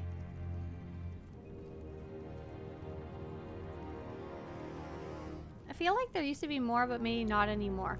I know there was a much bigger team when the game launched. Like a huge team. But I'm trying to think of like photos we've seen of the development team. And 70 to 80 seems like a lot. I also know that some of their people who have worked on stuff who we may consider employees, some of them were also contractors. For example, the person who designed this awesome set, I got to interview him. I'm having a brain fart on his name, but we have an interview with him on my channel, and he's, as far as I understand, a contractor, not necessarily an employee. Though whether the average person would make that distinction, I don't know. where that line is for like a company and stuff like that. Like if you work with someone every day, you might consider them your employee, even if they're a contractor that only does specific work at any given time. Oh yeah, in revolving, in relation to like Dragon Age stuff coming out, right? Wait, show us the interview? We should watch it because it's really good. I might play it in the background while we run these. Let me kill Syndic and see if I can pull it up on top of the stream because it's a really good video. It's older now, so you may not have seen it. Batman, we're probably gonna go Republic side like we always do on Monday. If I manage to wake up. Over here, Eric Jorgen. That's right. Oh, I am not giving my good at least 30%.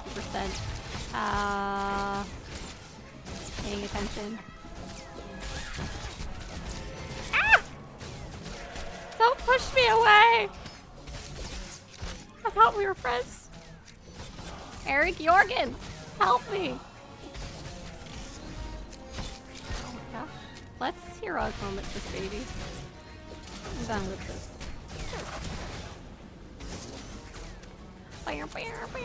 Oh. Oh no! Oh, I thought I was gonna die just from falling off the edge there.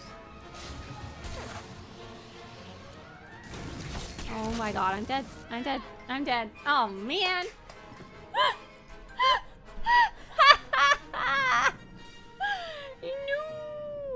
So back to that question about servers, there's language, and then there's kind of a difference between the servers. It's a bit confusing which server SWTOR.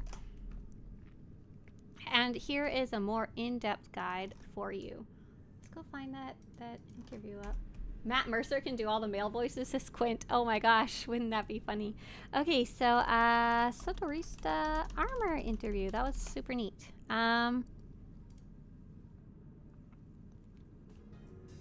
Hey, how's your mic going?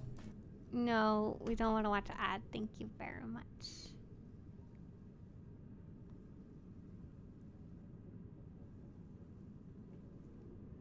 One second, please. Ah, here we go. Okay. Here, and then it's gonna be slightly smaller than normal.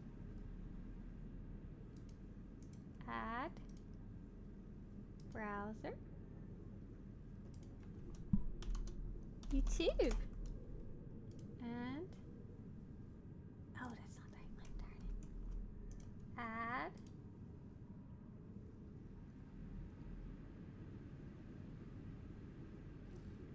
window capture. YouTube. Yeah, this one.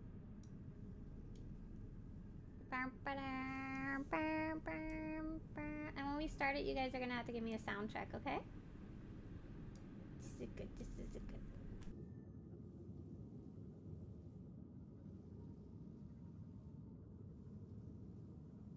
Star Wars: The Old Republic's art style is unmistakable. Sound check. Whether it's the iconic battle uniforms of the Jedi, or the Havoc Squad armor worn by Republic troopers, each outfit and armor set in the game was carefully crafted to fit the look and feel of an era that comes 3,000 years before the Star Wars movies.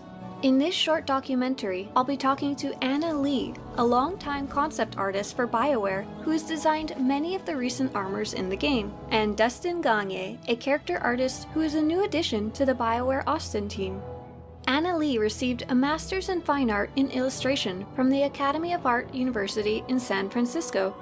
Shortly after, she joined the BioWare team in 2014, the same year the Shadow of Revan expansion was released. Although she hasn't been with the studio since the launch of the game, when she joined, she'd collected over 11 years of experience in concept artistry. It's no wonder she was assigned to design Empress Asina's regal new outfit just a year later. Dustin Gagne has a Bachelor of Fine Arts and started off as a 3D artist intern at Disney Interactive Studios, and only joined the BioWare Austin team in late 2017 as the team was getting ready for the United Forces update. Together, they've joined up to tell us just how the BioWare development team tackles adding new armor designs to Star Wars: The Old Republic. Reference collecting is the most important and the very first step of creating a new set of armor. This can be the most fun part of the process because there are so many good designs and stories to take inspiration from in the Star Wars universe. Deciding what armors are created is a collaboration between concept, character, art direction, and design. 4 to 5 initial sketches follow to initiate the discussion, and different departments can be involved in this stage so that the team can prevent any technical issues and get more open feedback. We plan ahead of time drawing inspiration from the comics, old Star Wars games and movies to inform and inspire new ideas. The outfit ideation is open to all team members, whether it's from a sketch that the character artist did, a reference that the designer pulled up, or even a player ideas. All ideas are considered in a team-oriented group conversation. Creating a new story character's look and armor requires an incredible amount of collaboration between the writing team, concept team, and character artist team. Unlike armor design for player characters, armor designed for key characters must reflect that character's values, strengths, and ideals. After a discussion, the concept team drives the main design of the outfit. Young Kim, concept artist, had the chance to create the concept art for one of Star Wars: The Old Republic's key story characters in the story arc following the Knights of the Eternal Throne expansion. I initially wanted to know more about the character, so I spoke to his writer, Samantha Walschlager, and worked closely with her on his development. I spoke to her about who this character was and what his motivations were. For story-based characters, I think writers are one of the best, if not the best colleagues a concept artist could hope for. That kind of synergy is really exciting as you bounce ideas off each other and ask questions like, is he being used by the Gemini droid? Does he have force powers and powerful connections? Or does he just have an uncommon will to see a mission through? Who is he? After speaking with Samantha several times, I had this image of this regular guy who was grieving and who wanted to find some way to bring down the alliance that had caused so much destruction in their wake. I felt his motivations were pretty close to a movie character who was a citizen-turned-terrorist mastermind who sought revenge after losing his family, becoming obsessed with destroying the good guys, and I was definitely inspired by it. I imagined him traveling with his Gemini droid who had somehow found him, taking whatever enhancements he could get, like Gemini cybernetics, to get him closer to his goal. He would have traveled extensively, fighting and surviving, searching for the weapon to destroy the Alliance for what they had done. That was why, in the concept, I gave his armor more of a dented and really worn feel. He'd been through a lot to enact his plan. I knew he was an ex-Horizon Guard, so I definitely wanted to include elements of Horizon Guard armor, like the black plating and the gold trimming to hint at that. The senior character artist Dustin Gagne later changed it to silver to give the outfit a more neutral relationship for other color dyes to work with. I also reasoned that he was mourning the losses in Zakul and what it used to be.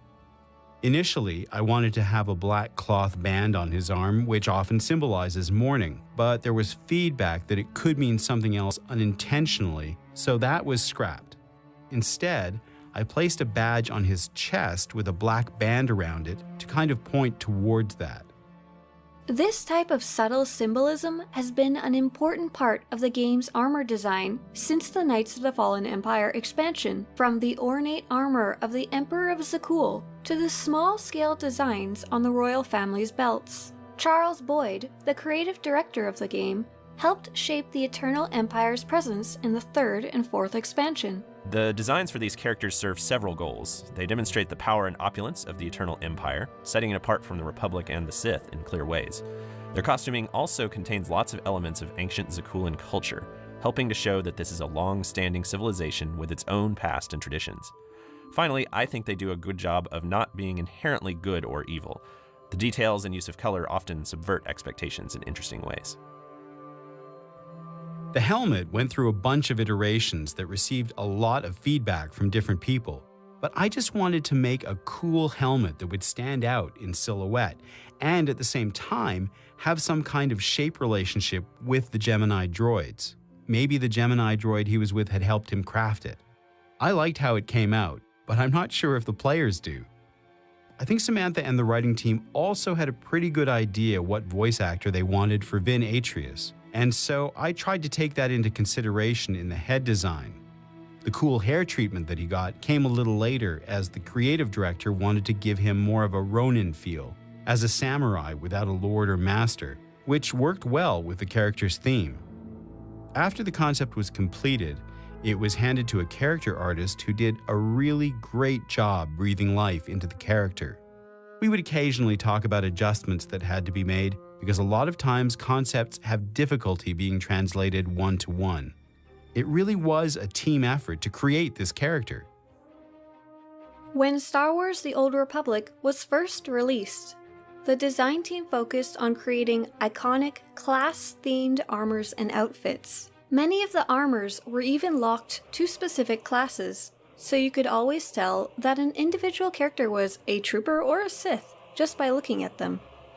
Over time, the team embraced the player's wish for individuality and expression through their own personal character design.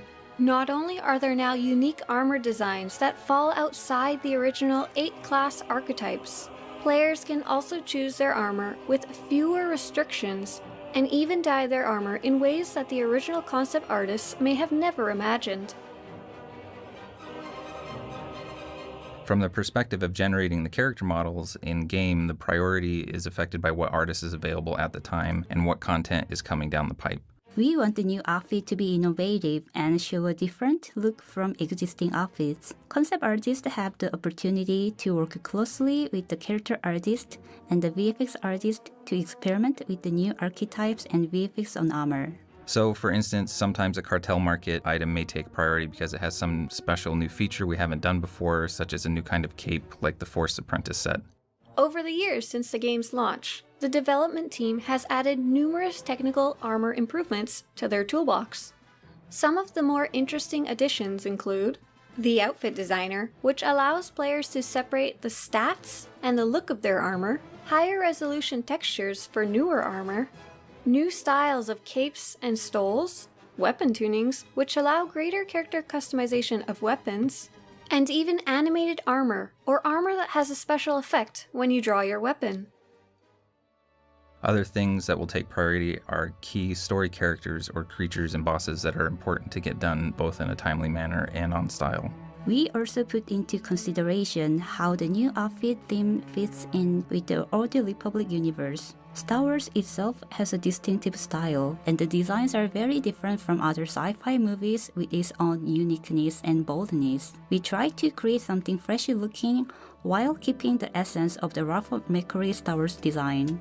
After finishing the main design of an outfit, turnaround drawings and callouts are prepared for the character team. Turnaround drawings are essential for the 3D team as it allows them to accurately build the concept idea. Our modelers usually own a character once concept is finished with a design. They will see the character through the high poly modeling all the way to integrating it into game.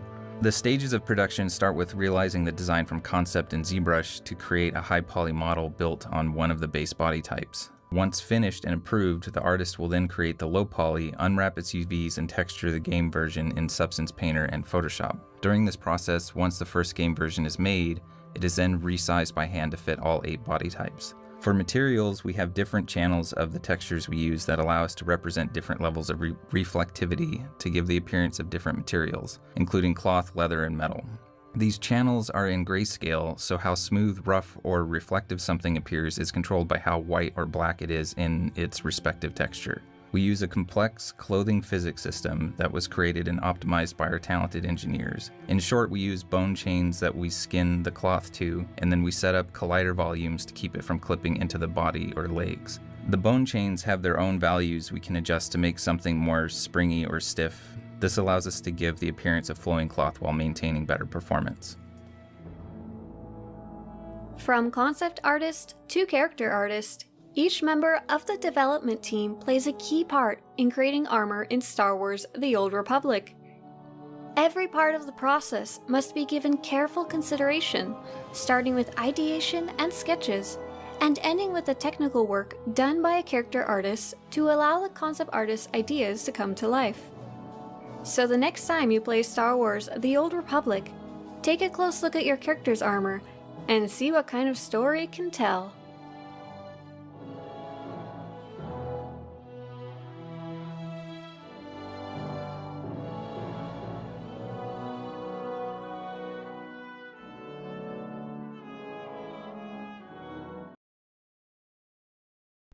That was lovely. That was lovely. I haven't watched that in a long time. That's a great video. Thanks for watching it with me. So yeah, that was something I made quite a while ago. I don't actually remember the date at this point. But it's something that I put a lot of effort into. I asked the developers, like, you guys never let me interview you. Can I interview like the armor people? Because they're currently what interests me the most. And they did. They made extra effort to let me talk to people who you couldn't normally talk to, and I really wanted to have some additional voices heard, and so I hired a voice actor for one of the contractors. And then when I showed it to BioWare, they actually brought their 2 different developers that were actively on the team to go record what they'd written for me. So that was really, really cool and really nice of them. It was very, very fun, very neat behind the scenes kind of look at things. And the only thing I wish I had is I wish I had more like in progress works to show them actually working on something actively. I kind of had to make do. Batman says your voice sounds weird in that video. Yeah, it's quite an old one. Different microphone probably at that point too. You love your Havoc Squad armor? Aw, Havoc Squad armor is a really good example of what story can an armor tell. What do the details mean? How does it make us feel about that character kind of thing? Oh, nice. It looks like Silverthorn was saying that they came back a few months ago and they were able to recover their account. Especially nice because they have a collector's edition. Nice. Oh, I'm getting killed. Not nice. I'm surprised your collector's edition key fob still works. When that baby dies, when it runs out of batteries, I think it's no longer supported. It's like beyond its lifespan or whatever you want to call it. Oh, I finished Flashpoint. Let's see. Did I get what I need? Was this video good luck? No, I got more duplicate pieces I didn't need. Oh, I'm gonna go cry. Okay, it's okay. We're all right here. But I still haven't figured out the answer to what should I do with my tech fragments now that I've collected all the boss stuff. Oh, I see. Silver says it is not supported now. Had to change over from the key fob because they abandoned that long ago. JR says, I love this. This is a great marketing piece for SWTOR. I think a lot of Star Wars fans will get curious about SWTOR after seeing this. It was from a long time ago that I made it in the... I wish I could share it with more people. I honestly forget it exists because it's not my regular type of content.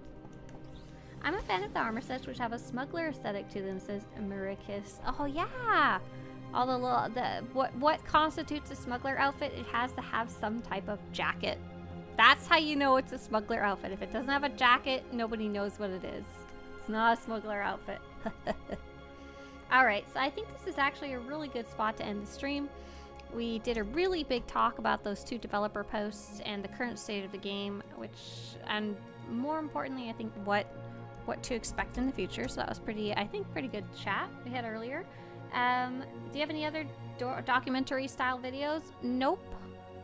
Nothing. That's the only one like that, and it was a ton of work, and I doubt I would probably do one again. Unless I was able to get some more assets from BioWare. I mean, broadsword! Broadsword! Oh my gosh. Oh my goodness. We're gonna go see someone whose name is Avij. Avij, I don't think we've ever met them before. Says, I'm back. Some Sentinel story line fun. It is 18 plus. I don't know on the why, so just be aware. I'm gonna go raid him. And And I hope you guys have a great day. For those of you on YouTube, don't forget the Dantooine Festival of Abundance is in its final week if you wanted to go check it out. For those of you on Twitch, have fun. See ya.